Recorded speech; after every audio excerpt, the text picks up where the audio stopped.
में राजा विक्रमदेव अपनी न्यायप्रियता के लिए प्रसिद्ध थे।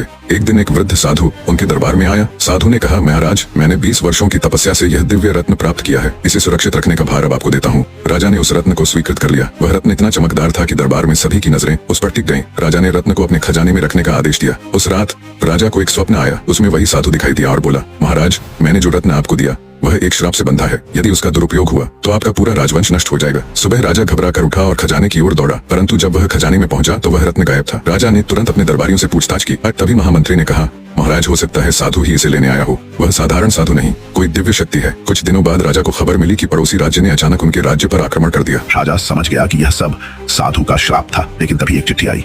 उसमें लिखा था, महाराज, रत्न अब सही हाथों में है। यह श्राप उन पर था जो लोभ से ग्रस्त हैं। आप निर्दोष हैं। राजा ने राहत की सांस ली और फैसला किया कि अब से केवल परोपकार में ही अपनी शक्ति लगाएंगे। बाद में राजा को पता चला कि साधु वास्तव में पड़ोसी राज्य का जासूस था, जिसने रत्न चुराकर राजाओं के बीच